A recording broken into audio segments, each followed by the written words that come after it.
Sky howdy. Welcome to another episode of World Bigfoot Radio. And like I told you guys, we had a very interesting guest lined up for the show, and lucky enough to get him to come on and talk about his experiences. As those of you that are regular listeners know, we've been having a bunch of interactors and people that have had direct experience with Bigfoot on recently, and this will be continuing this trend.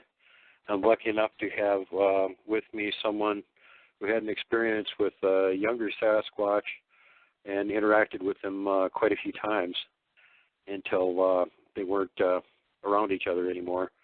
But I'll let him tell you this whole story. And so let me welcome onto the show Kevin. Hi, Kevin. Hey, how you doing, Duke? Doing good, buddy. Good. Yeah, glad I had a chance to talk to you about this and that you contacted me, and also really glad that you're willing to come on the show and talk about this, because this is the kind of story that most people just will absolutely not share. Most people don't believe there even is Bigfoot, much less that somebody could actually interact with one. Well, like I told you, it took me over 30 years to even tell anybody about any of this. And, it's so happy that I finally heard some of your guests, and it's like, holy cow, I'm not the only one, at least when they think that I'm lying through my teeth or I'm insane, and I'm going to be in good company, it seems like, because I'm not the only one. But I couldn't tell anybody, because who's going to, it sounds so outrageous, but right.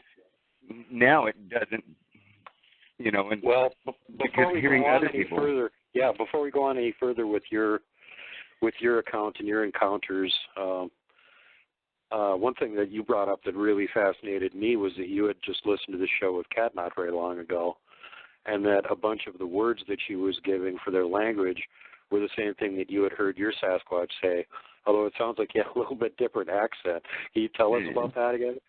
Yeah, well, some of the words that she said, it's like us, somebody from back east, like New York, if they talk like their nose is stuck up in the air, hey, how you doing? And then somebody from Texas, that southern drawl, I think that they're the same way. And he, the words that she was saying, I recognized. It's just they sounded a little different, and I think it's just like us with a regional dialect, or an accent.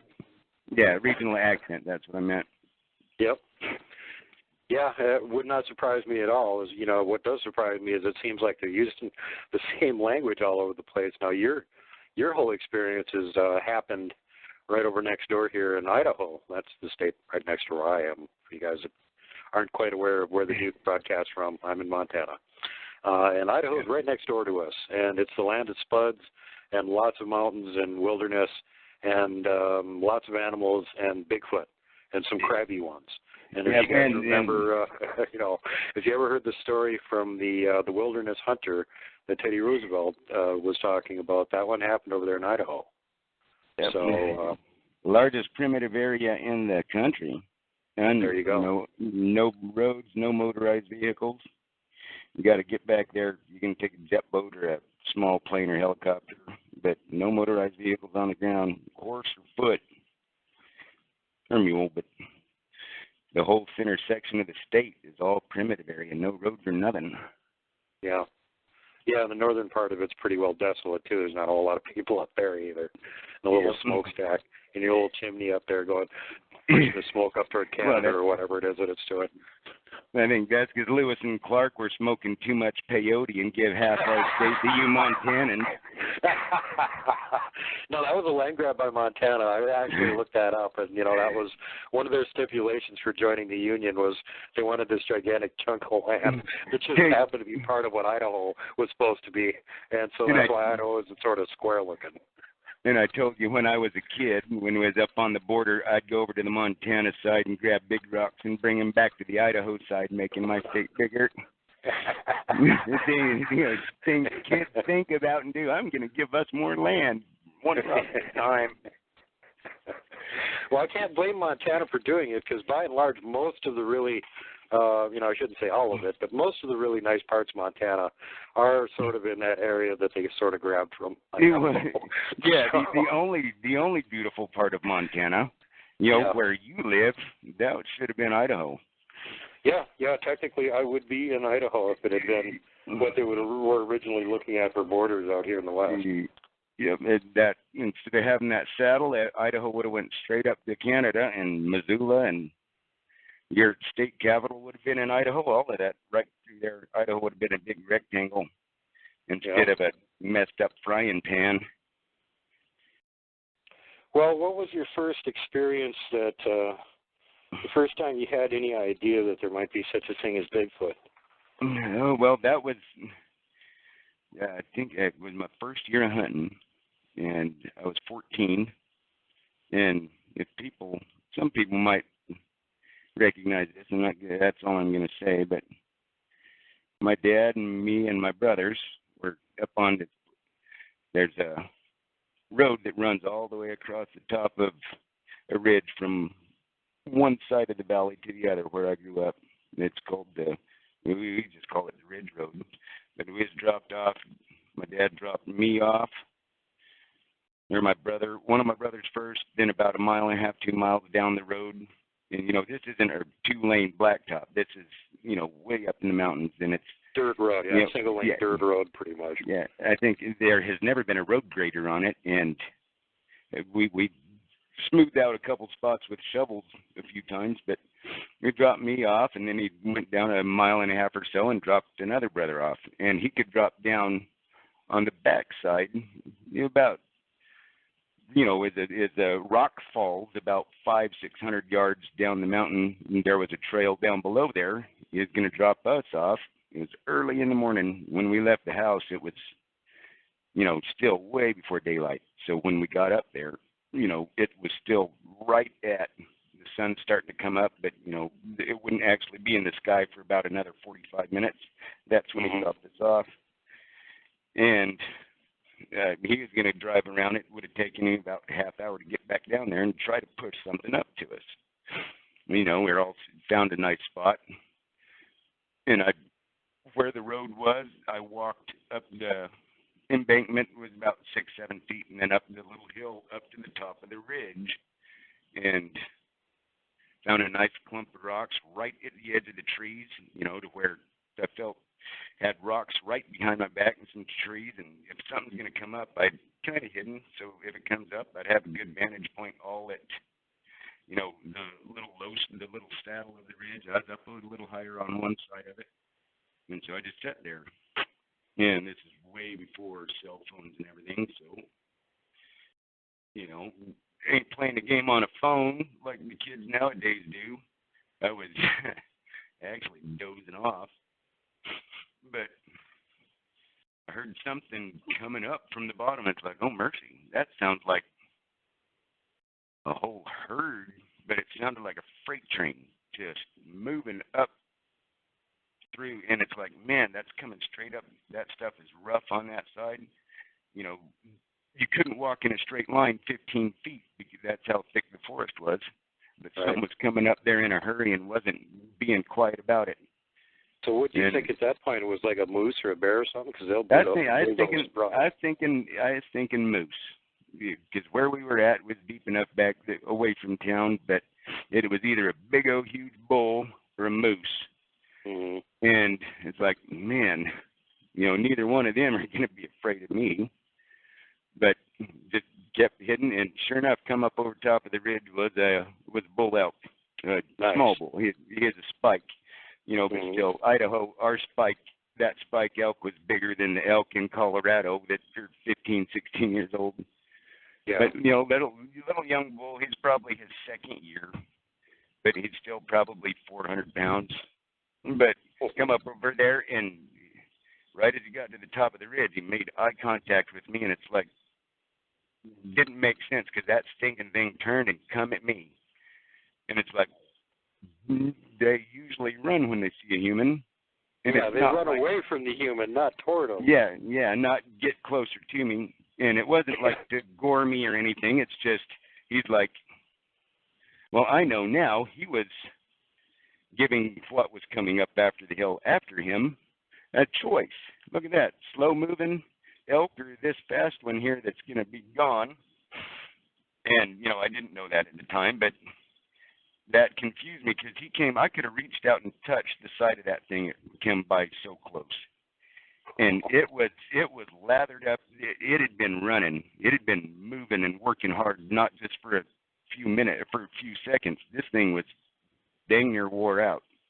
Mm-hmm. And I don't know if you've ever seen like a horse when they get sweaty, elk and deer, or you can tell that they're sweating, but it's not the same thing. You can tell, but you know, he's blowing big old huge clouds of steam out of his nose and huffing and puffing.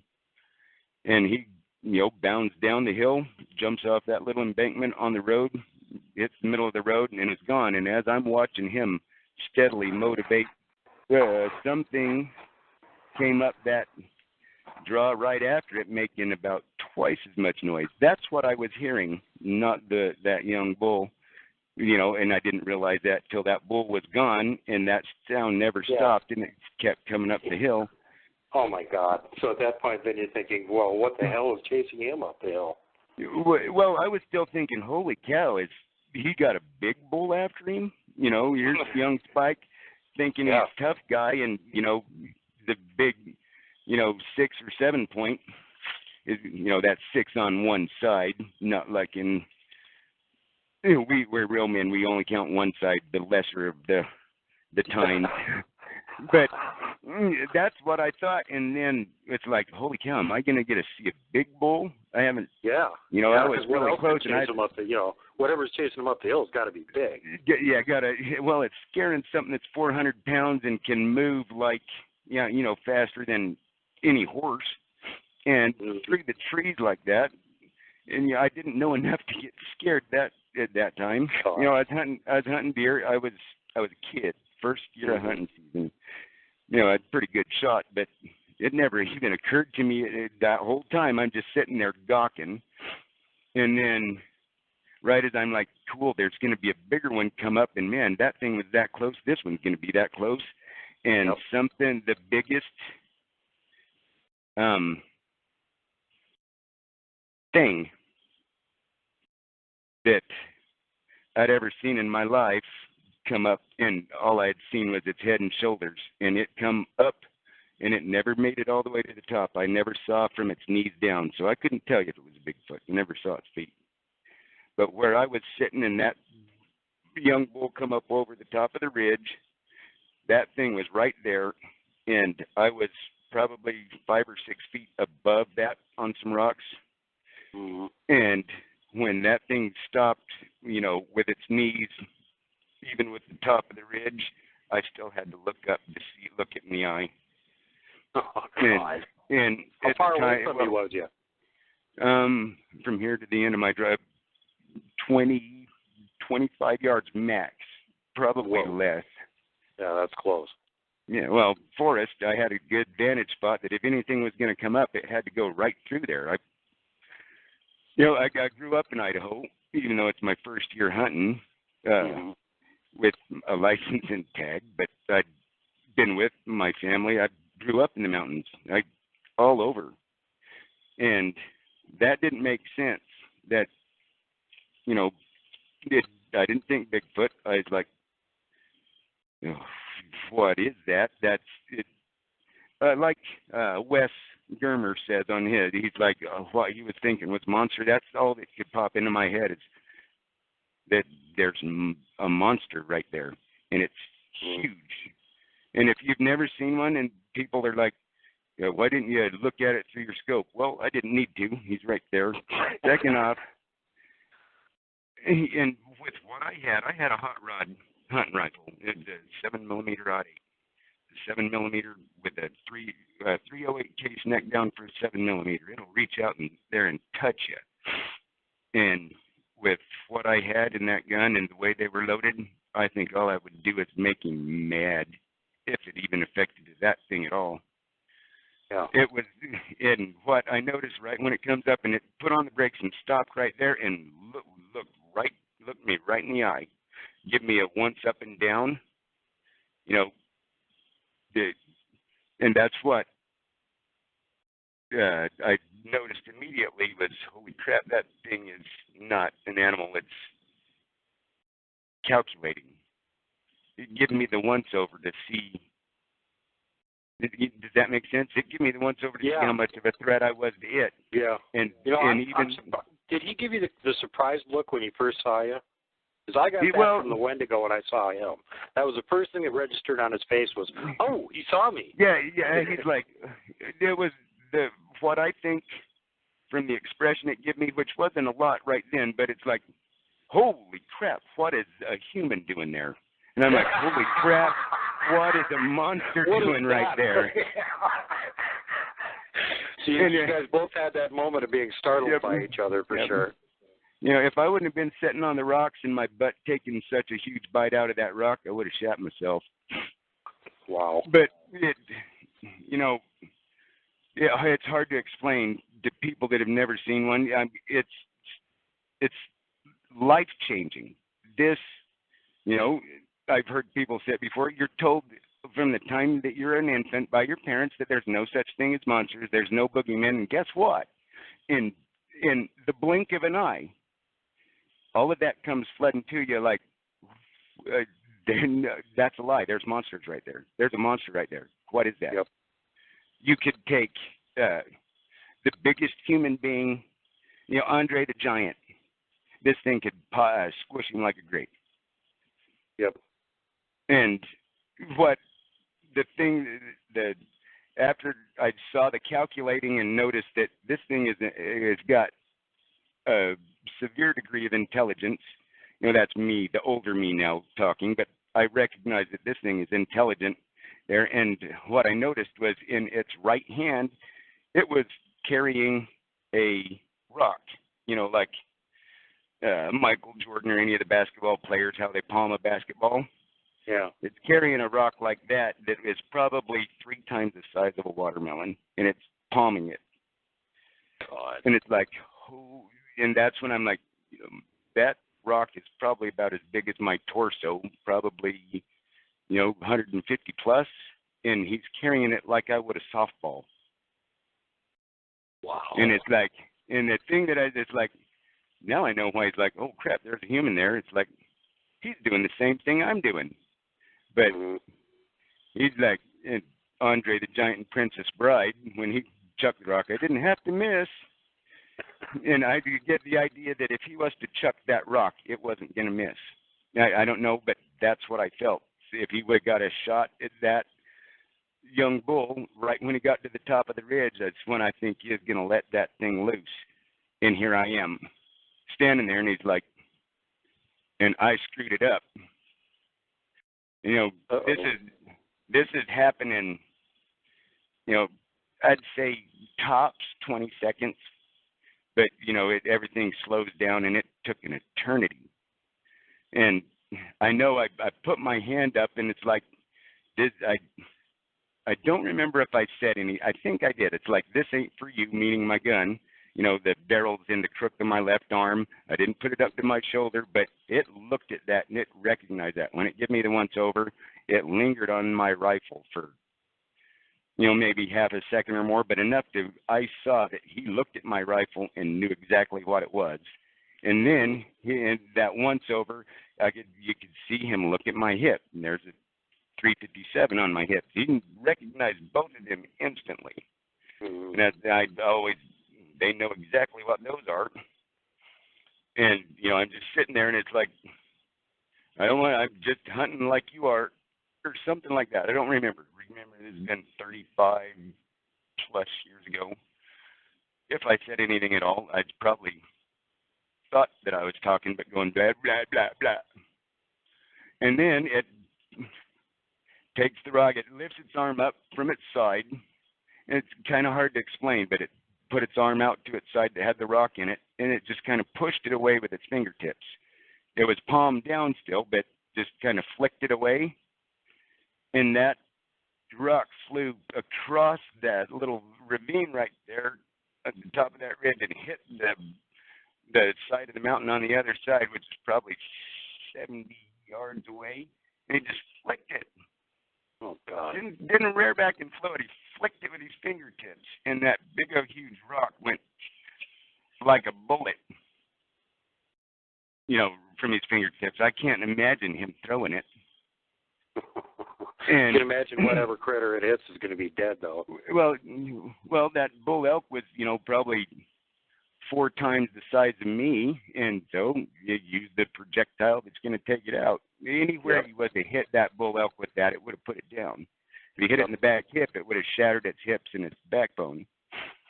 You hit it in the head, it goes down. He hit it anywhere with that rock, that thing's going down.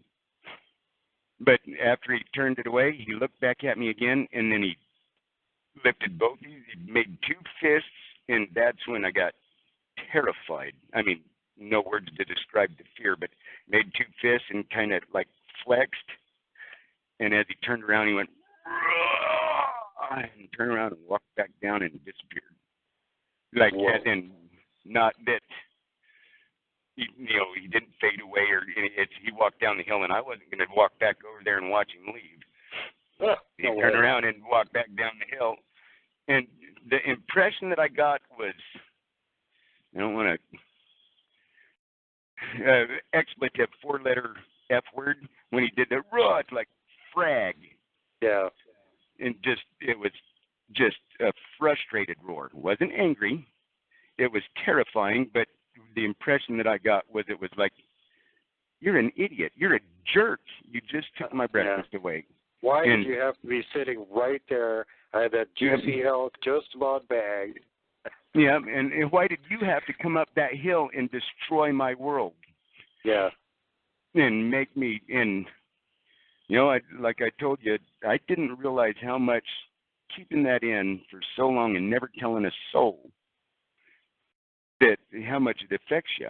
And having the people like you guys out there that no judgment, just let somebody come on and no ridicule or anything. If I would have, we had the town drunk in my hometown, and I don't want to say his name, but guess what? He said that a Sasquatch pushed a tree over on him. He wasn't the town drunk until after he told the town that a Sasquatch pushed a tree over on him. They were relentless and merciless in the ridicule. Yeah. And it led him to be the town drunk. And what, everybody said, oh, don't listen to that old man, he's the town drunk. Well, he wasn't the town drunk till you guys started teasing him and ridiculing him about something that he saw. I went and talked to that old man. Because of my family's reputation. There's a restaurant, a little greasy spoon that he always hung out at. And I went by, saw him in there one morning, went over, and I asked him, said, can I ask you a couple questions? And he said, just leave me alone. And I said, well, if you look up, you'll recognize who I am, and, I'm not going to be like that. I said, I just want to know if what you saw is the same thing I saw. And he looked up at me, and it's like, holy crap. I think that's the first time anybody had said something like that to him. And then it wasn't right then, but we talked later that afternoon away from there so nobody in town could see. But just then, real quick in passing, I just want to know if what pushed that tree over on you is what I just saw a couple days ago, because I said that you have no idea. This thing was this is very conservative, but 11 foot. Good God. Remember, I didn't see from its knees down, and where I was at was about 5 feet up from there. I wasn't totally standing, but I wasn't sitting either. It's when you're leaning against rocks. So my knees are bent a little bit, but where my feet are is 5 feet above, the top of that ridge. So I'm up the ridge a little bit more, and that thing comes up there, and he's still, from his knees down, is below the ridge, and I still have to look up to him to meet his gaze. And, I've heard people say, well, I weigh 200 pounds, and I look down, and it's like, well, I'm 360, and you're a lot bigger than me. I'm a pretty good judge of weight. That thing, minimum, I think I said 750, but I'm going to raise that. I think a minimum of 1,200 and minimum of 11 foot. But I wouldn't be surprised if it tipped the scale at 3/4 of a ton and 13.5 feet. Well, if you think of how big the bull elks and stuff are up here, they'll go over 1,000 pounds, and that's not nearly as big of a mass as a 9, 10, 11-foot tall Bigfoot is. So, ton easily, I could believe at that height. Yeah. Now, I've heard the different types, and I've researched Bigfoot as much as I could. The internet's a godsend too. Try researching Bigfoot before the internet days. There's a couple of blurbs in a newspaper article that is making fun of somebody that saw one, but people nowadays don't know how much the information age is amazing for stuff like that, for research. Yeah. But for decades there was no organization to contact. There was nobody you could talk to. There was no shows you could go on. There was no place you could tell your story. There wasn't any social media. And if you wanted to research it, there weren't even Bigfoot conventions, dude. Yeah. You had to go buy a book somewhere where you could find a book that somebody had written on Bigfoot. And there weren't a whole lot of those. Well, and anybody you ask, it's like, if you've been listening to the Village Idiot, the Town Drunk, and it's like, why? And if you would have asked me before that day, just because of everything that I'd been raised around, just that, in a small Idaho town, my first year hunting, but you have no idea how I was in the woods, and I was pretty good. I was a pretty good tracker. Spent a lot of time in the woods, a lot of time in the woods on my motorcycle by myself, even back then when I was a kid. There wasn't a video arcade. Our closest McDonald's was where you live over in Montana. That's how rural my hometown was. We had to go to Montana to eat at McDonald's. That's right. Montana rules. We got McDonald's. When I was a kid, McDonald's was a treat. Red Lobster, McDonald's, French fries. Idaho's so far out in the sticks, it's a suburb of Montana. Yeah. But seriously, now, before we get too far away from this, when you talk to the poor guy who had been totally ostracized and become the town drunk and compared your stories, is the thing that he saw the same as what you saw? It's very similar. I don't think it was the same one, different areas. And his was over on, that gets into a whole nother set of encounters with something else on the other side of the valley on the Montana side. I was on the backcountry side of Idaho side when I saw this one. Mm-hmm. And if we remember, I told you about the ones that I found on my dirt bike about a year after some stuff happened, and the ones that used to chuck rocks at us. Mm-hmm. That's over on that. That's where he was at, was over on that side, and that's the one that he said pushed the tree over on him, but very similar. Okay. So that was over by the Montana border then? That was on the Montana side. Yeah. Okay. It's drinking that bad Montana water. Well, that's it. And like I've been saying for a long time, Montana's got some of the most crabby Sasquatches in the entire continent. Yes. The one Texas beat.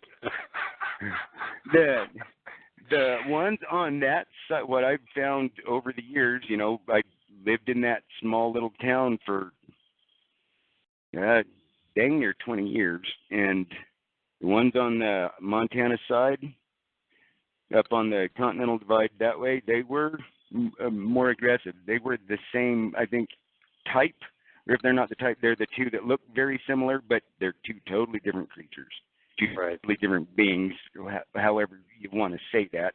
I don't think they're an ape. I was asked that, and I said the only thing that made me think ape was it was covered with hair, not fur. Right. But the one you saw had a face more or less like a human then. Yeah, it looked like, some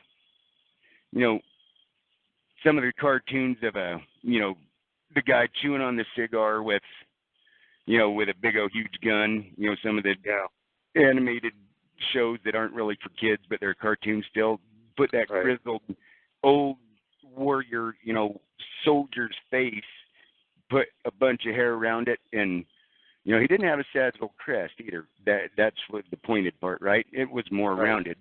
I didn't see a point, and it was kind of balding on top, but kind of had a balding mullet, looking thing. Longer in the back, no neck to speak of. That's what's typical. His trapezius, where his weightlifters call it their frog neck. His frog neck was the best frog neck I'd ever seen in my life. Big old huge trapezius muscles, and even under the hair, you could see the muscles. I mean, when he's just holding that rock, it's like, man, the muscles are just, I started weightlifter, football player, and, ever since I was little, was in the gym and knowing what the different deltoids, the biceps, and all of that, and it was like, they were abnormally large. Yeah. They already got a short, teeny neck that you can barely even see, and then the traps are so built up, it looks like it goes up to their ears, basically. Yeah, it looks like the step pyramids. Here's the trapezius, and then a little bit smaller peak, and that's the head. It is. I don't think it's that there's no neck. I think it's that the neck is shorter, but the muscles are so huge. Yeah. Yeah. And, his eyes were, all I saw was black, but that's what got me the most was the intelligence in its eyes, and knowing that even though I couldn't, I could see exactly where it's looking, even though there's no whites and it's just a black spot, but you knew exactly where he was looking. And what color hair did he have? Was he a dark hair one? It was like the dark auburn. He was very dark, but had kind of the reddish, almost like maroon highlights. Okay. But that could have been the orange morning sun coming up over the mountains too, because where we have clean air, it's not foggy looking from the pollution, but a sunrise is nice bright orange on a good nice day. Right. And now, is that me seeing a lot of the orange from the sky, or was it actually that color? But dark brown, really dark. Okay. And I can see why, in a forest where there's a lot of shade and a lot of dark spots, how, he could, if I would have been walking by there and he is standing right there, if he didn't move, there'd probably be, if I did none of the noise and everything, if I was just walking down that ridge and he stood right there, there'd be a 75% chance I would have never saw it if I just walking by, if it didn't move. And this thing is, as big as my Tahoe. I know, it's just scary how damn sneaky they are. They're gigantic, and yet they're incredibly sneaky. It doesn't seem like the two should actually go together, but they do. Yeah. Well, it wasn't that one, but, later on I found out that, who Usain Bolt is? Your average tubby Sasquatch could catch him in a blink of an eye. Yeah. The fastest human being on the planet can't hold a candle to your average Sasquatch in speed. Now, well, let's get to how you found out this sort of stuff now, because that's the next thing that comes up after you had this unfortunate encounter while out hunting and had the big boy with the rock run into you. Why don't you just let us know how this all happened with this other situation where you ended up actually being able to interact with one of them? Okay. Well, that it's a long story. We got a little bit of time. We got plenty of time. Go ahead. Yeah, because like I told you, there's a lot to it, and we just barely scratched it. But okay, well, the next year, I don't want to tattle on myself, but back then, we didn't have the tree stands that you go down and buy, and you unfold it, and it goes 30 feet up the tree, and you put a strap around it and lock. I had a milk crate that I strapped to the back fender of my motorcycle, my trail bike, and one to the front, and I made 6 or 7 trips up, and I'd, scrap lumber, go to the lumber store and get any of the spare 2x4s and stuff, and I would go up and I'd find a spot and I'd make a tree stand 35, 40 feet up a tree, and in a spot that you couldn't see from the road. I'd ride deer trails on my bike. I'd had a couple spots picked out, but I built, the next year, starting in the spring, I built 4 tree stands, all in different parts of the mountains. There's Right. two in this one particular area, and there's this one good meadow that I found that I knew had a lot of activity. I could see, a lot of sign, and I built a tree stand in a Douglas fir on one side, on the uphill side of it, and then I built one in a big old huge, wasn't a Douglas fir, but regardless, one down on the downhill side on the opposite side of the meadow, and about 7 trips per stand. I didn't have a ladder. What I got was the big old huge,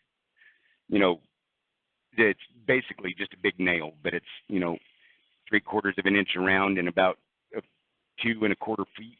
There's $1.50 a piece. That was a lot of money back then too.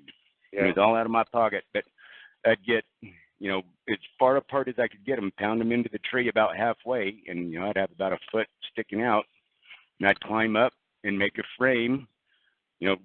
However wide the tree was, I'd pound a 2x4 in on either side of the tree, and then brace it down, and I'd make it to where I could sleep up there. It was a pretty nice tree stand. Nice. I'd make a platform, and then I'd put 1x4s, about an inch apart, and make a deck on it, and then I'd put 2x4s up and a rail up about 8 to 10 inches up from the bottom of it, so I could actually sleep up there. Not stretch totally out, but I would always strap myself up to the tree when I'd sleep. But a couple of times, many times I'd slept in the tree stand that I'd built. But it was the next year, and before by the middle of summer, I had 4 good stands made, and I wanted to try one of them 2 first. And no, okay. So this wasn't. It was late archery season. Excuse me. The early archery season, I didn't actually get to, and I didn't get a deer during rifle season. So it's late archery. Excuse me. I had to think about that for a second. So this is late January, early February, middle of winter, but because I didn't get a deer during rifle season, I think I kind of intentionally did that because I wanted to go up and spend a night or 2 in my stand and see if I could take one with my bow. Kind of in the middle of winter. Oh, fun. Yeah, well, in the middle of winter, that I have the advantage if I'm up there. And if I go up there the night before, and when they're coming up from the river getting a drink, and I've been up there all night, you can't smell me. No. And I'm up there, I'm not 10, 15 feet up. Remember, minimum of 35 or 40 feet up the tree, way, way up there. Yeah. It was actually pretty scary on that one. It was way up there on this first one. But sure enough, now during rifle season, one thing that the Idahoans don't like is people coming from out of state, in the draw areas, and somebody from California drawing an elk, and the people in Idaho getting screwed over for it. So it's nothing against that state. It's just the way that they act when they're in another state doing something like hunting. It's pretty bad that the few that are bad, they give all of them that come up and hunt a bad name. But another story, just real quick. My brother was shot at. He killed a deer, and 3 guys from California started shooting in the general direction, trying to run him off because it was his last day of deer season, rifle season.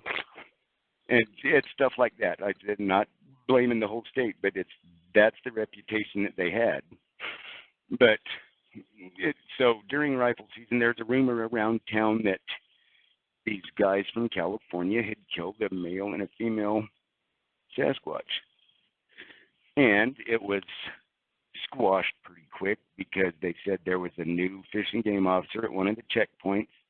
Thought it'd be funny to say that these guys from California, killed a male and a female Bigfoot thinking they were bears, and that was how it was played off, and it got squashed pretty quick. So, and everybody heard about that, but then you mention it, and it's like, oh, that was that idiot new Fish and Game officer thinking he's funny. But, and I didn't know what, anytime you come out of the mountains during hunting season in Idaho, there's a checkpoint. And if you're hunting, if you've got something or not, you got to stop. Right.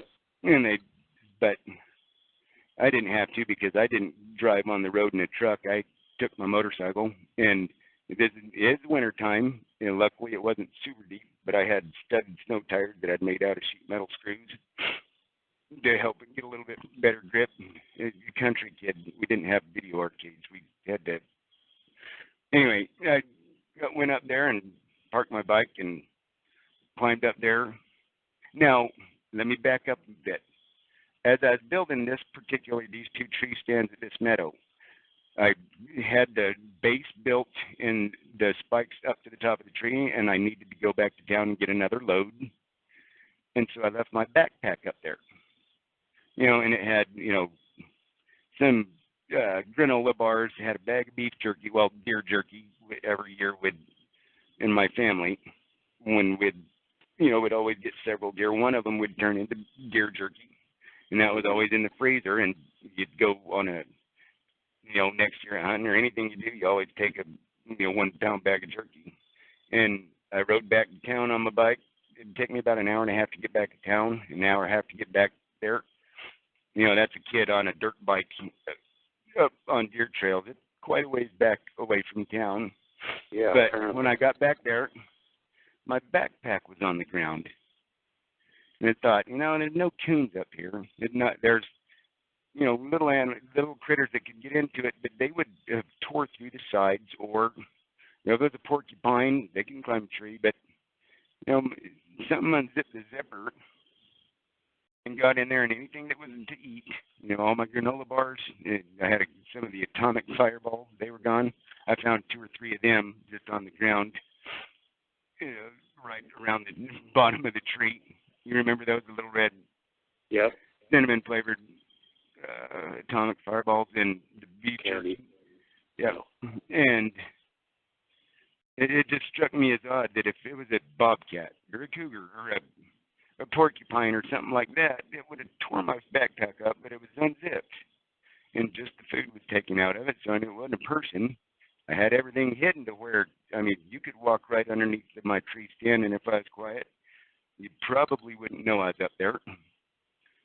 But, it just struck me as odd. And then, that was probably middle of the summer when that happened. And then I got it finished, and I didn't go back there because I wanted the animals to get used to, here's my scent all around it, building it, and then I wanted it to be totally free. And then during hunting season, then when I'd go back.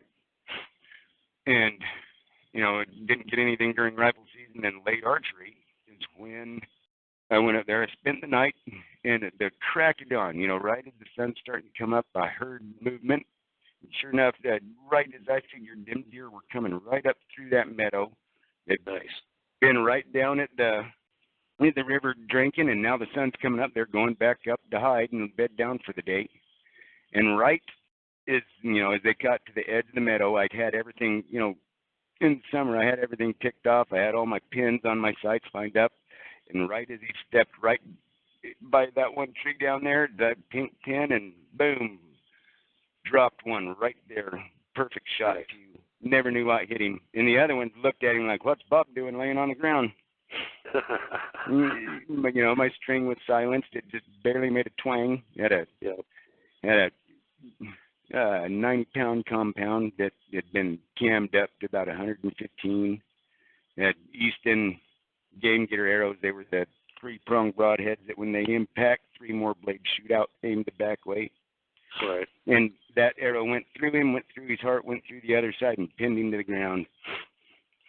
And it wasn't until I got down out of the tree and got over there that the other ones are like, I guess we should run now. But I drug him farther back, planned on staying there a day or two. And that's one night, and the very next morning, I hadn't even been there 24 hours, and I already got one. So I drug it to the other side of the meadow, and then I hung that thing up. I hung it probably about 35, 40 feet in the air. So a bear or lion comes, and the rope is tied. I had spikes up to where I had tied it up in the tree, so an animal wouldn't be able to get it when it's hanging there. They might be able to get underneath of it and I know bears can jump, and mountain lions can too, but they couldn't jump that high. And I fiddly farted around. I rode my bike a little bit until I just had enough gas. I always carried, in my milk crate, I carried 3 quart oil jugs full of gasoline, and it took me 2 of them to get back to town. So when I was out of gas and all I had was those 2 left, that's when I rode back. I just exploring it. It was a nice day. You know, that next day, the day that I killed that, it was just a little 3-point buck, you know, 3 on one side, 2.5 on the other, about 190 pounds or so, probably 3-4 years old. Nice deer. And, you know, nighttime came and I was tuckered out, had fun. You know, the big old huge adrenaline rush right in the morning, and now it's sunset, and my adrenaline dumped a long time ago, and I was tired. And I climbed up there, got into my sleeping bag, tied myself in, you know, to the tree stand and fell asleep. And I woke up to what sounded like somebody, you know, like somebody frustrated, throwing a fit kind of, but kind of quietly. Mm-hmm. And here I am. I don't know what time it is. Timex Indiglo watches hadn't been invented yet. And, you know, a nice bright moon, and there's snow on the ground, so what little bit of moonlight did reflect pretty good too. And I see somebody standing underneath my deer, jumping up, trying to get at it, and just crying and throwing a fit that they can't get to it. And they'd go over to the tree over there and look, and just standing underneath of it, whining, crying, throwing a fit. And it's like, you jerk. That's mine. You get away from there. And it's like, what's this? I'm going to scare the crap out of whoever this is. And I, you know, slowly, luckily my tree stand didn't creak or the rungs to get up it. I got over on the back side of the tree, went down, got to the ground, and I took off running as fast as I can. What the hell do you think you're doing? That's holy crap. That's not a man. And then I'm like, I'm got wool socks on, boxer shorts, my camo pants and everything. It was a warm night. I had a Sub-Zero mummy bag, and it's like, my pistol's up there, so's my bow, and I'm standing here in a T-shirt and boxer shorts and wool socks, and that's not a man.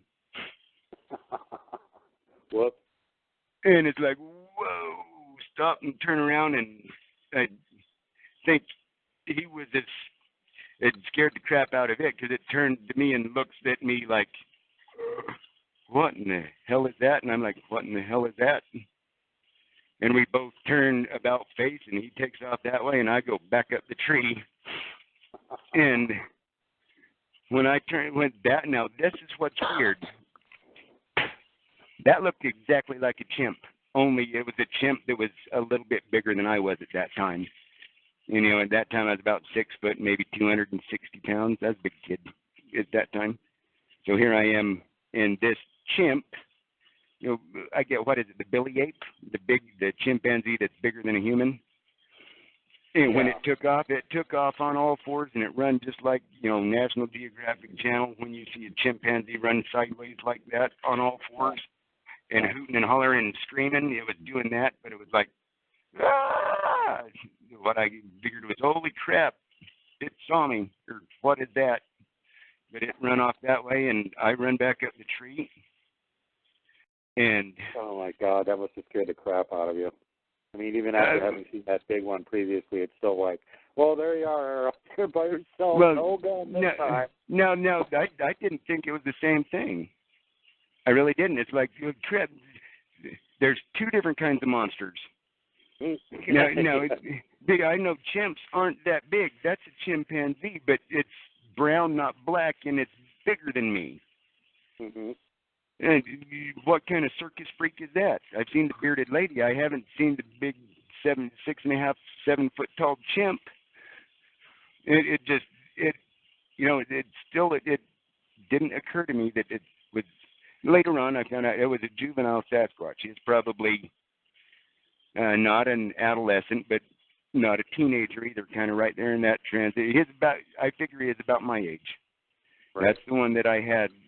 Over time, we had a lot of interaction with. And actually, as I got to thinking about it, well, that thing, what happened over, I did stay 2 more days there, and that thing was always at the edge of the meadow that I was at, and I got down, and it stayed the same distance away from me, and the next day I got over near where the gut pile was, and the gut pile had been devoured, and I saw that,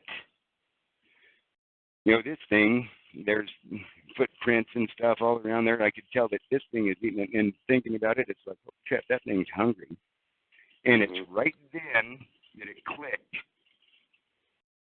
Holy crap. I bet you that's not rumor. And I bet you $100 this is the child of them 2 that the Californians supposedly killed. That was a big, hilarious joke. And it did right then and right there. It clicked. It's like, and it was confusing and it was heartbreaking at the same time, because now I realized it was starving to death, and it was trying to get that, and it was frustration because I hung it up so high that he, now looking back on it, that thing was jumping up there pretty good. If I would have hung it 5 feet lower, he would have got it. Wow. He was going up there. I mean, it put Michael Jordan to shame on his vertical leap. And this is a kid. This is just past toddler, not right. Teenager. So you're figuring this guy, the 2 Bigfoot that got shot were its parents, and so now it was an orphan. Yes, and probably wasn't old enough to know how to fend for itself very well. Yeah. Now that night, I pulled my deer down and I cut a front quarter off of it, and I set it. There was over there near the gut pile, but closer to me. And I set a front quarter on there, and it, the sun went down and it's still sitting there, and I knew it was there. I could hear it. I couldn't really see it real good. I knew it was there because I could hear it whining, and it was like, when a dog wants to come and see you, but it's scared because it's not been around humans, but it wants the attention, and it wants to come get that dog treat out of your hand, or that piece of food that you set down there, but it's just too scared to. The whole time until about midnight to 1 o'clock, somewhere in there, it's when he finally give in and come over and grab that. And I mean, didn't even wait to get back out of the clearing to start eating on it. He grabbed it and started eating it right then, and then back to where it was. Oh man! And it was hard. It's hard to explain. At that point, from that point on, it was no longer scared. I felt sorry for it, because I'm like, if somebody killed my parents, how would I fend for myself? Yeah, and I don't know why. Here I am, what am I, 14, 15, somewhere in there. Like I said, if it was around your size, if it was around your size, it was probably more like the human equivalent of like a 10 or a 12-year-old. So imagine like a 10-year-old trying to fend for himself if both his parents got killed. Yep. And, I didn't know it, but later on what I found out is they did. They got a male and a female and infant. Because it was then, after I got back to town from that, what I told you about happened right after that, after I got back to town. Right. That's when that happened. And, so that rumor, that it was, when I saw that, it was maybe a week after that, or less than a week after that rumor got started that I had that very first encounter with that one. Wow. And over the course of the next, after I killed that deer, the next 2.5, almost 3 full days and nights, it's when I stayed there. And, I got in trouble for missing a day of school, but it's a small town, and, hunting season, you're given up to 2 weeks. That's just, I didn't ask for it off. I was supposed to be back on that day, but, small town. I gotta just make sure you tell us next time. Did you get something? Okay, well, yeah, you did. All's forgiven. Yeah, because I got one. Different era, different time, different place. Tell you it's a different era. In my high school, there was probably 350 rifles out in the vehicles in the parking lot. And when 2 kids got in a fight, did anybody go to the truck and get a gun? Or your hunting knife? No, they stayed there. You settle it like 2 men if you're going to settle it. And that you don't ever do that. I mean, Now, if you go to school and you accidentally have your hunting rifle, your shotgun, and your buck knife in your vehicle, they're going to haul you to jail. Yeah. But when I was in high school, we had shotguns in our lockers because there was skeet shooting class after school. Yeah. Now, where do you want me to go from that? Oh, it gets into... Well, after you spent your initial weekend with them up there and fed them, did you see any more of them? I mean, did he haul like that quarter off and eat it somewhere else, or what did he do? Yeah, well, that's why I stayed the extra day. By the end of that, we had actually made physical contact, and it was. This is where it gets incredible. It was. Well, how did that happen then? Well, the next night I baited him a little bit closer with the other front quarter. And got him about half the distance from where the previous night was with another quarter. And, that was the thing that was impressive, was how much that thing ate me. It's still starving to death. But it was, you could tell it was thankful, and he was still hungry, so I put it out there the next night, but halfway closer. And it didn't take him right as the sun went down is when he grabbed that one, and then he didn't go into the trees. He sat at the edge of the trees, and I sat on the ground that whole day. I didn't go up in the stand. The whole time I was on the ground, and you know what I mean. I didn't. Yeah. And my bow and everything was up there, and it's like crap. If I don't want him to be scared of, I don't know if his parents got shot with a rifle or if he saw it, or all of this going through my head. It's like, from the time that I put two and two together, I felt sorry for him, and I wanted to, you take the lost puppy home with you. Yeah. If my mom would have let me, I would have taken him home just like a pup. But I knew that there's no way that I can tell anybody about this. No. Because of what I friends won't believe you. Next thing you know, you'll be living under the bridge with the guy that had the Bigfoot push a tree over on him. Yep. And so the next night is when I had one of the other hindquarters. All I went to town with, when I went back to town, was a hindquarter. And I said, well, that's all I could get out. That it was really rough, and I cut it up into quarters. And the next night when I went to get it, the rest of it had been, gotten to by critters. So all I got to town with was one hindquarter. But the next night it was, or after that night to where he was closer and he didn't hide from me that night, it was the rib cages, and I cut them up with a good knife. Well, not just a whole rib cage slab. I'd take a rib, and the meat off of it. And I cooked some of them just over my campfire, and I set one out there even closer than where the front quarter was the night before.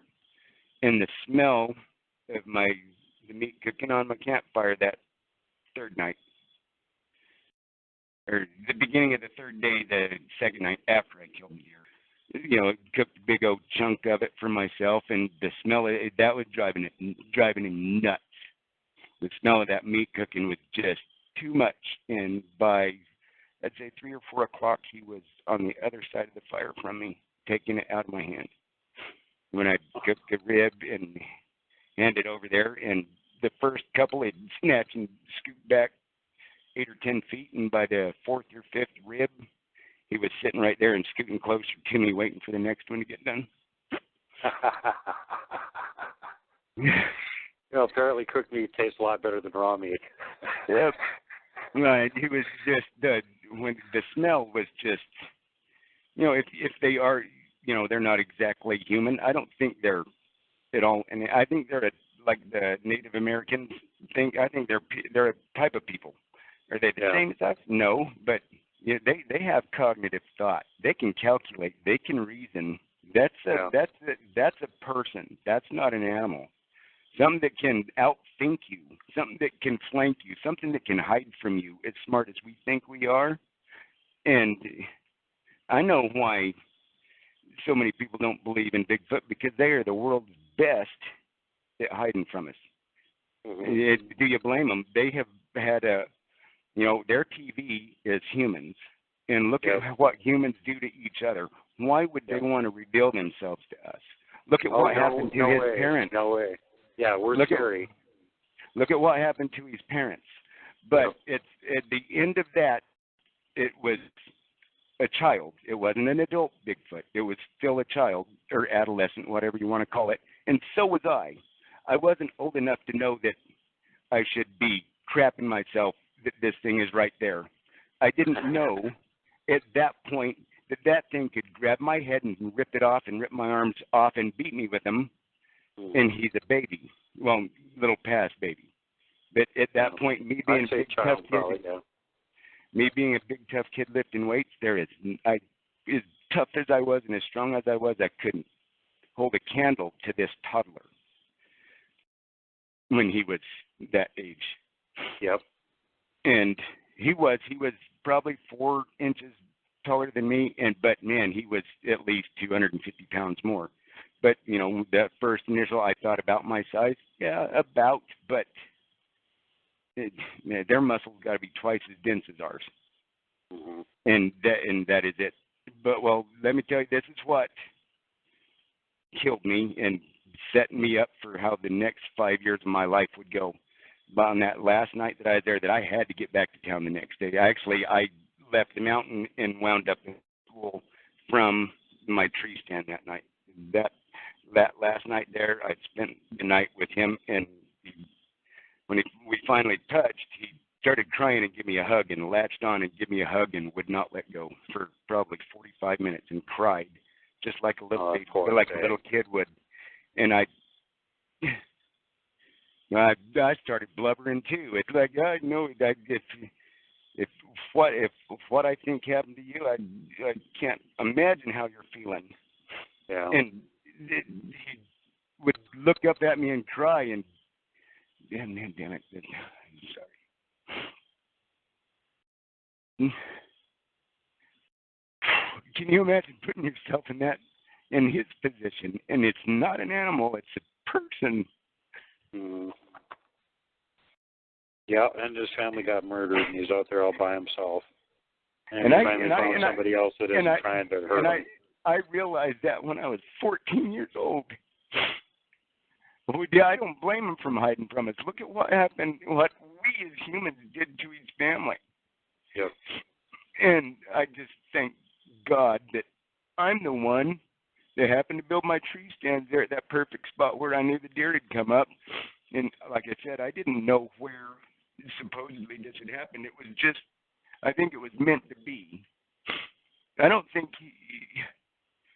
he was starving, totally starving to death, but what he was getting as sustenance was growing rapidly less and less, because in that area he had got every rabbit and squirrel, and it turned out porcupine too, because I picked a couple quills out of him in the middle of that night, and roots and tree bark, and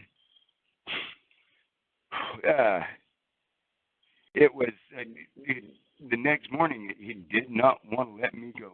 And when I tried to take off a ways, he would follow me, and it's like, oh no, this is bad. I can't let anybody else see him.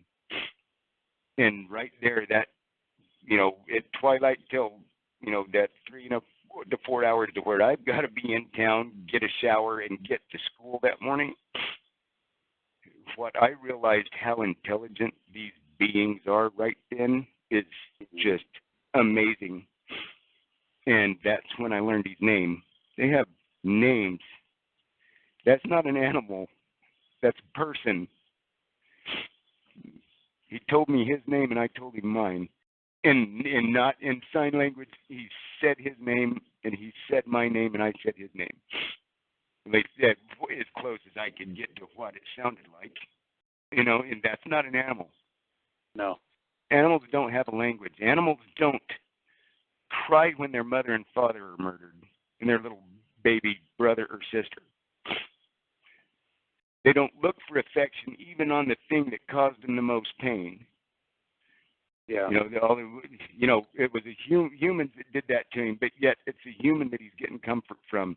And, that broke my heart, and I'm a kid, and ever since then, that changed my life because, it's hard to explain, but from that day on, I was a different person to people of all races and sizes. And that Sasquatch people, that's a race of people. That's not, I didn't have the same type of interactions with any of the other ones. In fact, we talked about the ones on the Montana side, I wouldn't want to give them a hug. Yeah, they got a bad reputation, man. I think ones over here drink too much or hungover all the time or something. If one of them give you a hug, it would be the hug that, squeezes you in too, like bread dough. Yeah, make your head pop off. Now, that was what was weird. Is the ones on the other side, those, I can see why you need to be afraid of them. These ones, like him, they're two totally different people. I think he is a person. The other ones, they're more animal-like, and they are terrifyingly, and they are aggressive, and they are eating machines, I think. Yeah. And if you are edible, you're on the diet. It doesn't matter how bad you think you are. It doesn't matter if you're a bull elk. It doesn't matter if you're a grizzly bear. It doesn't matter if you're a polar bear. It doesn't matter if you're a whale. I don't know if that had happened, but anything that they can eat, they're going to try to eat. And I guarantee you a human ain't going to stop them from eating it if they want to eat you. Yeah. No, not even close. There's nothing physically that we could do to stop them other than having a bazooka or a flamethrower handy. Well, semi-automatic Barrett 50 cal with 300 rounds of depleted uranium, that stuff that'll punch through solid steel. Yeah, you better have a bunch of those and like 20 people shooting at the same time at it to try to slow it down. Multiple trigger pullers because there's always usually more than one of them around. Well, you're in the weird situation where there is only one of them, so you make contact with Glagg, and you end up having to go back to town to go to school, and so the whole week passes. You're in town. You were in town the whole week again. I'm taking it. Yeah, well, I took off that Friday and was back up there the next first thing in the morning, Friday morning, because I had chores and stuff that had to be done and work, and then went back up for the next weekend. Well, you already got it here. What are you going for? Well, still hunting season. They don't know I got one at school. So I'm taking 3 more days off school. And now this gets into, man, how do I say this? I had brothers that didn't treat me very well, so any chance I could have to get away from there, it's like when we talk, he saved me, and I saved him. Does that make sense? And that did you have all older brothers, or were you a middle kid, or what was? I was the youngest. I was the youngest. You were the youngest. Okay. I had all 4 of them on me every day. Oh, they God, never fought in amongst themselves. Yep. Oh, they never did anything to each other. It was always 4-on-1, and that's at 10 years old, that's an 18-year-old on a 10-year-old, a 16-year-old, or 15-year-old, and a 13-year-old, all against a 10-year-old. And I would say they did this, or I'd tattle on them. What mom and dad tattling, and the other, all 4 of them say I'm lying. I don't blame my mom and dad. I know it was tough. I now understand now that I'm adult and have children. And looking back with an adult's eye, now I realize what stresses my mom and dad were under back then because of totally different circumstances. But when a kid comes up and starts whining about his brothers being mean to him, and the other brothers say he's lying, and, I don't blame them. It's my brothers for using that situation to their advantage, and the fact that I don't bruise, never have. I have a pain threshold through the roof. And it's obvious with the health issues that I have now and what I withstand. But they use that to their advantage because I say they did something. Where's the mark? They could beat the snot out of me and it wouldn't leave a mark. That's the curse of having the type of heritage that I have. Viking, Scottish, Apache, and a little bit of Cherokee, And so I don't know, that mix of genetics and none of it. We don't breed it. Man, you'd have to hit me with a deuce and a half military truck to get me to leave a bruise. And so anyway, no love lost between you and your brothers, and you're more than happy to be spending time away from them.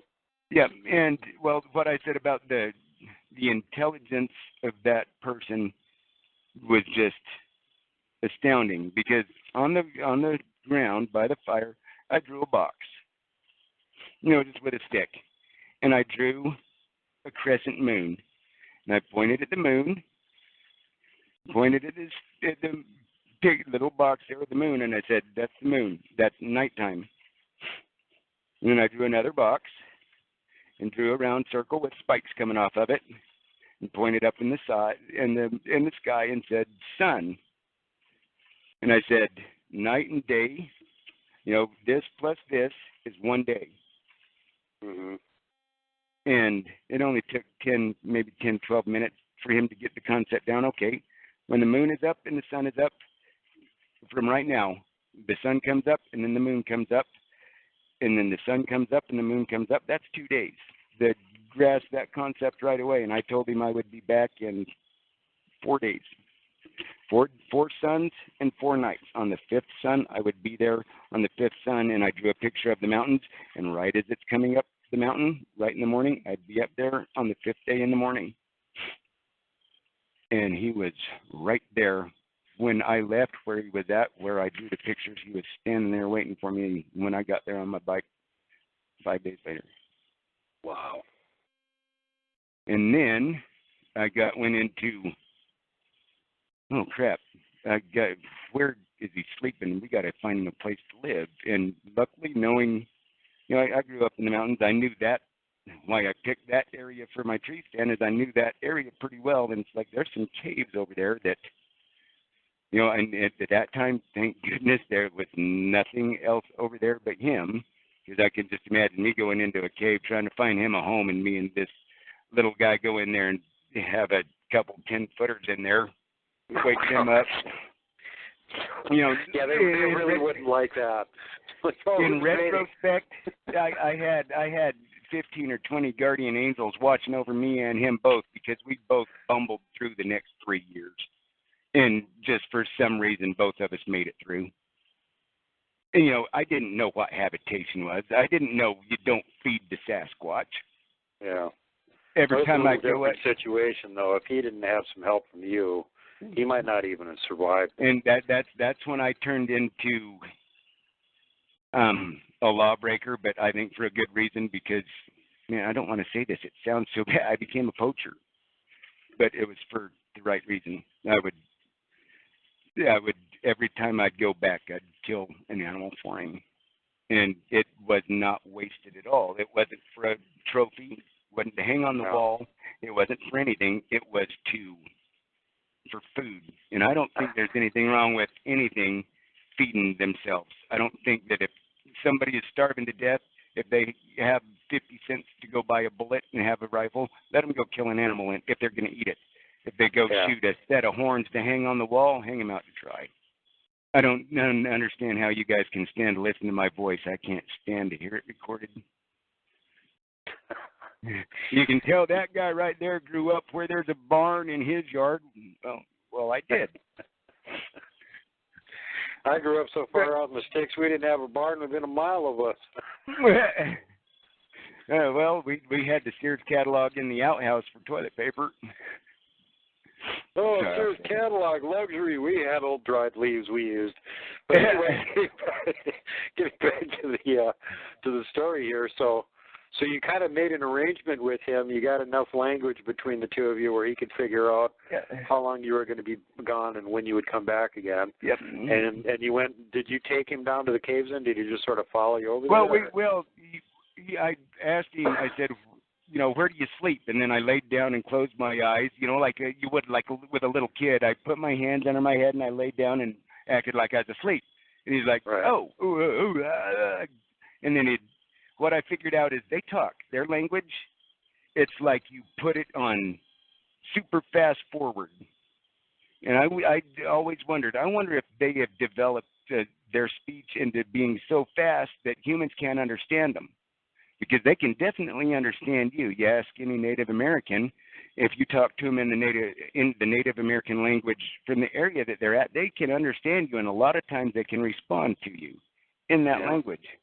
Yeah. It's just they have to slow it down. But I just always thought, did they speed up their speech just so we couldn't understand what they're saying? And he would, when he'd get excited, his vocabulary in my language was pretty immense, actually. But by the end, his name was, should I tell everybody what his name was? His name is Glagg. That's in how I would spell, there's no dictionary and there's no written language, but spell it phonetically. But according to his pronunciation of it, his name was Glagg. Yeah, his name was Glagg. It was, and even when he was young, it was Glagg. Glagg. Yep. And he would call me. Just imagine like a little kid from India, Jimmy, or Terry. But when he had learned the words, what else was it? And I'm trying to think. Tree stand. It was always like when you see a little kid trying to learn words. Your ski. You stress parts of it. Yep. But in a voice that is way too deep that me as a human cannot, and it always got me. It's a little kid and he's got a deeper voice than I got. He was so lucky that he ran into you. Any other human, I think, probably would have been bad news for him. Well, and that's like after that first night when I learned Glagg, and, it took forever, what is your name? And then it's like, Kevin. Now, that's my name. And then when he finally got that, it's like, that's when it was, Glagg, and it took me forever to, slow down. I think I told you, when he'd talk, when he'd get excited, he'd go back into that fast speech. And that's what got me is because, figuring out over all of this that that he is a young guy, that he is a little kid, but yet he could talk, and that means his family could talk. That means these things have a language that they talk. But then figuring out that, slow down, Kevin, and it'd be like, it just sounded like, the samurai chatter. Yeah. And then it's like, yeah. And he'd look at me like, what in the hell are you trying to say? And then he's like, oh, okay. And then slow it down. And then that's when I finally got, after about 2 hours, it's after me telling him Kevin and then Kevin. Then it was like, okay, then that's when it's like, Glagg. And it's like, Glagg? There's a Glagg? And he's like, black, black, Drac, all of these. And then it was when I said Glagg. That's when he got excited and right back up this talking on super fast forward. But then, I would, whenever I'd go out there, every spare second that I had from then on until the day that we parted ways, it's from right then, it's like I want him to be able to get back into, I'd never thought about it. I'd seen the Patty film once, and I didn't know anything about him. Like I said, the internet's amazing now.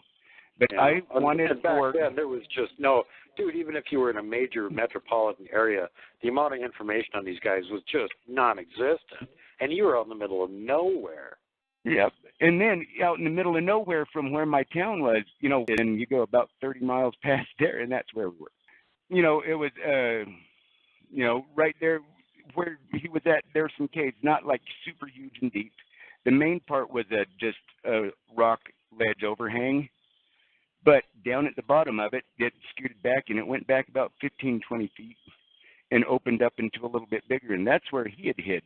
I don't know if that's where his family was. And, I don't know. I still don't know what exactly happened. All I know is that the first time he saw me with a rifle, it freaked him out bad.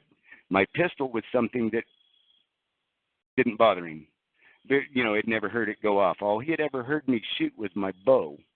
Right. And it doesn't go bang. And that was a trick because it was about a year later that I, because not quite a year, next hunting season. And it's like, crap, how do I bring this up? And I said, I brought pictures and I showed him photographs of guns. And it's like, your mom and dad is this, trying to get across, did your mom and dad die because of this? And it took a long time, but then he finally realized what the picture was. And it's like, yeah, I got upset and angry and, destroyed that photograph. But, it wasn't anything important. It was something that I took and just a bunch of different guns, pistol. He had seen my pistol, but he had never actually seen it out and I said, this right here, boom, boom, bad. Stay away from it. And from the day that we started, from that first time, it's like, I'm all right, but what happened to your mom and dad? Stay away from humans. Because most of them are going to try to do what they did to your mom and dad to you. Me, I'm different, but you can't go to town with me because they'll be mean to you. It's just me and you, we're friends. And crap, It must have been so hard to get across to them because from what I've learned from Kat and a few other people that have had interaction with them, they just don't understand the concept of lying or that sort of thing at all. I was just going to say that lying is a strictly human concept. And now, truth, brutally honest. Never once do you have to wonder if they're lying to you because it is not even in their thought processes. Yeah. They have an excellent sense of humor, but it's like the old silent movie type. It's all a lot of physical comedy. Yeah. And now a joke, that is basically a funny lie. It doesn't, lie, no concept. That's what, when I heard you and Kat talking about on that show, it's like, okay, she knows. That right there, I didn't believe anything else. It's like, okay, she does understand that.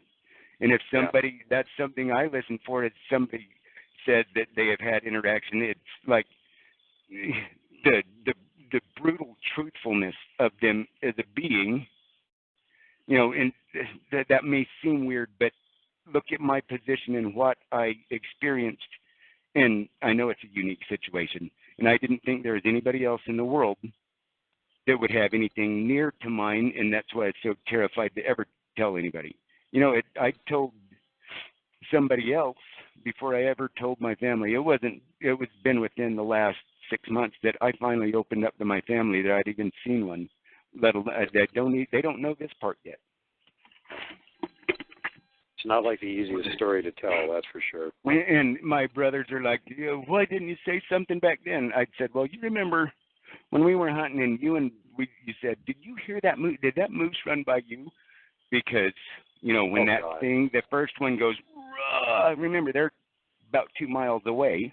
Right. And you hear, it sounded like, 16 elephants coming up through the trees.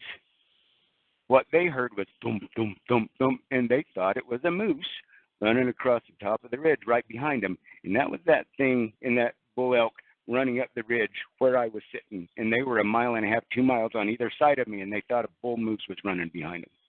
Wow. And when Dad picked us back up, nobody got anything that day, obviously. Well, when he did his frustrated yell, they must have heard that pretty well then. I said I saw a young spiked bull, and they said, was that his sick bugle? And I said, yep. They said it sounded like a lion roar that with a cold. And I said, that was that spiked bull. And when they said, did you hear that bull? Did you see a moose? Did you hear that?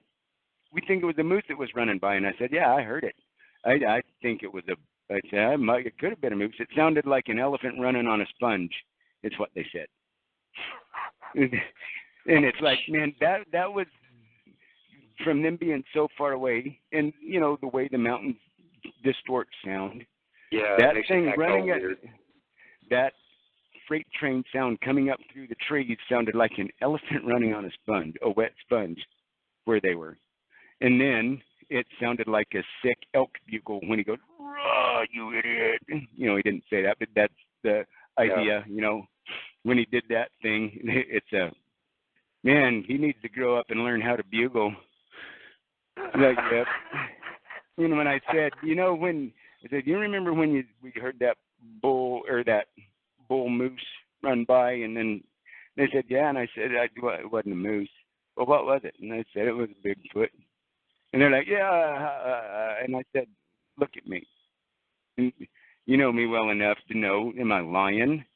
No, I can't. When I'm actually telling a lie, I can't stop laughing.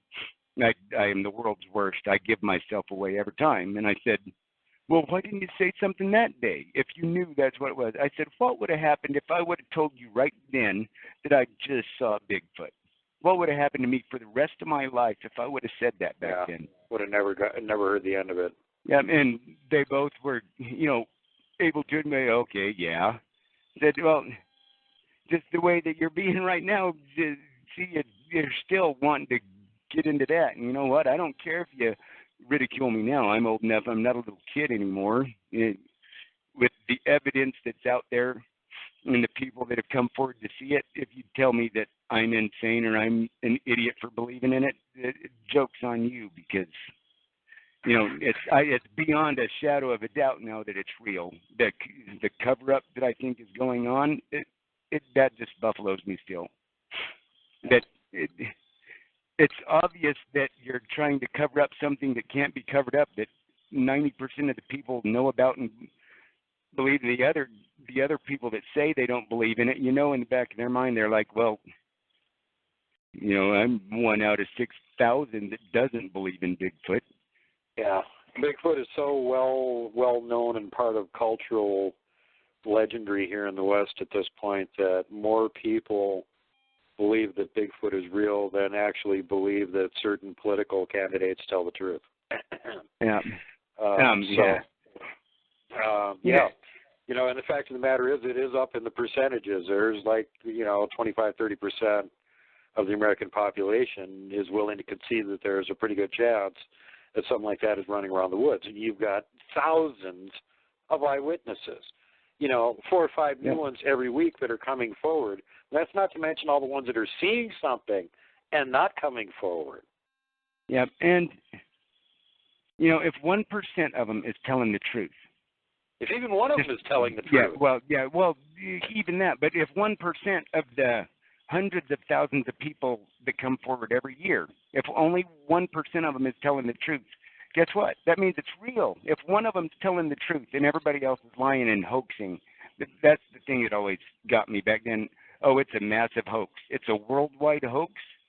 Who is the mastermind that can get every person and all the people in every country in the world to be in on this hoax? Yeah, right. I mean, that you guys that's asinine. Well, you know, we figured it out what it is. It's a big plot. The NBA is involved. All the basketball players, you notice, like, they're on the court and stuff during the winter. You never see Bigfoot during the winter. And then during the summer, they're not working. That's when they're wearing their shaggy uniforms, running around out in the woods, leaving giant fake tracks rustified. And it's in their contract in the off-season. They got to be part of this secret society that's been around for thousands of years that fakes Bigfoot sightings all over the world. So that's like Eddie Murphy. You remember that? Your wife's a Sasquatch, isn't it? Because you shaved her down and taught her to talk. Yeah, you shaved the damn Sasquatch and just married it, didn't you? Just admit it. Goony-goo-goo. Who said that? He stuck his face in the water and pulled a fish out with his teeth and said, goony-goo-goo. Goony-goo-goo. Your wife's a Bigfoot, ain't she, Gus?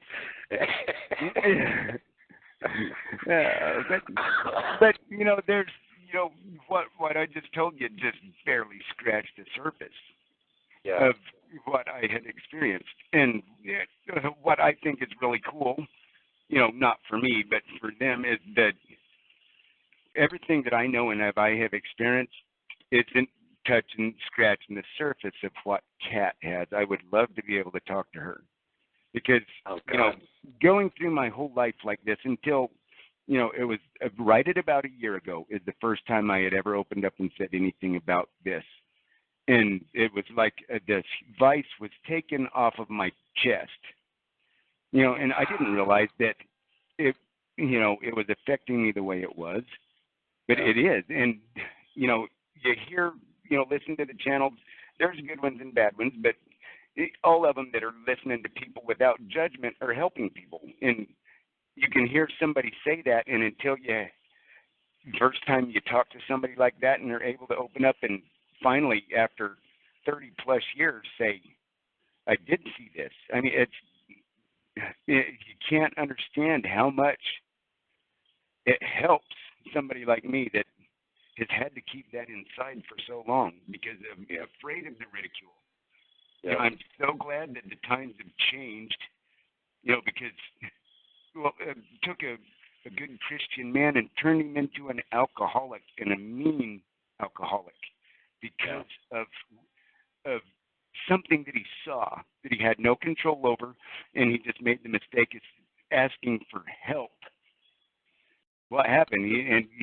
When he came to town, it's not like he's like, a Bigfoot pushed a tree over on me. He needed help because he was injured bad.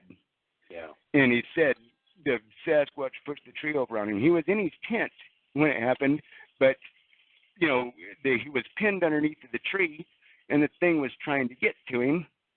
And I don't know why, but it got the tree, was it bigger than it could handle or something, but it got it to where after a couple hours, he was able to dig himself out, but it couldn't get him out, and it was in a position to where it couldn't really hurt him either. Yeah, I guess the tree was big enough. But here he is, injured, bad. You can tell a tree fell on him. Half of him is a pancake. Mm-hmm. And when he gets to his vehicle and gets back to town, in the hospital, and says that's what happened. And from then on, every person in that town was relentless about ridicule.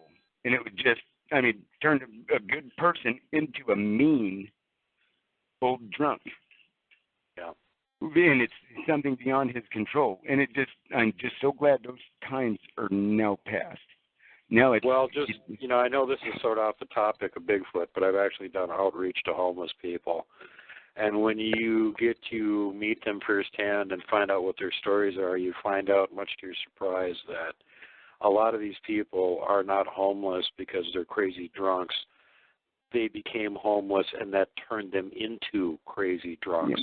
Yeah. Something horrible happened to them that completely destroyed their life, and as a result, they ended up with nothing on the street and had nothing else to look forward to and just became crazy drunks. Yeah. Well, because... that's all there is. You ain't got enough money to do anything, but you can go buy a cheap bottle of wine and get drunk and forget about everything for the night. Yeah, I understand that too, but so many people don't. And you find out that those crazy homeless people that's drunk there on the sidewalk, you know what? He's a person too. We'll come back for another part on this. So, okay, folks, we're gonna have to cut her short for time constraints here. But we are definitely going to be having Kevin back to tell more about his interaction with his Squatchlet buddy and all the stuff that happened while he was interacting with him over the few years that he knew him, up to the point where he didn't see him anymore. And I'm sure that you guys are going to find this just as fascinating as I do. And thanks again for coming on the show and sharing this with us, Kevin. Really thrilled that you have the intestinal fortitude to come forward and tell the story. Most people just wouldn't. Kind of blessing and a curse getting it off, but then, it brings back all that happened, the good and the bad. Yeah. But I think it's a good thing. Well, and, it's one of those stories that it needs to be told, whether people believe it or not. In the long run, as more information comes out, they're going to be able to vet some of the stuff that you're going to tell, and they're going to be able to know if you're telling the truth or not. And it's going to be one of those things like Al Osman, where everybody thought he was completely crazy, and now all the stuff that, you know, the top researchers are coming up that completely matches with information he gave. So it's pretty hard to call him completely crazy at this point, because everything he came up with seems to match what we've come up with in intervening, 100 years. And well, we told you about that. That's already, without ever anybody knowing about that. Well, we'll get to that later. But you know what has been seen there that has freaked a couple people out? Well, that's for another show. I'll be quiet. Okay, there's a cliffhanger for you guys. You hate me for those. So stay tuned. Come back for the next episode, and Kevin's going to tell us some more stories about his interaction with the young Squatchlet and some of the really cool things that happened there, and give us some more insight into the Sasquatch people in Idaho. And in the meantime, all you guys, you be nice. You know, pay it forward. Do like Kevin did. If somebody's starving, give them some food. Help them. Be nice to others. Always be safe. And, you know, unless you just gave him a side of meat and he's sitting next to you at the campfire, for God's sakes, don't hug the Wookiee. Take care of you.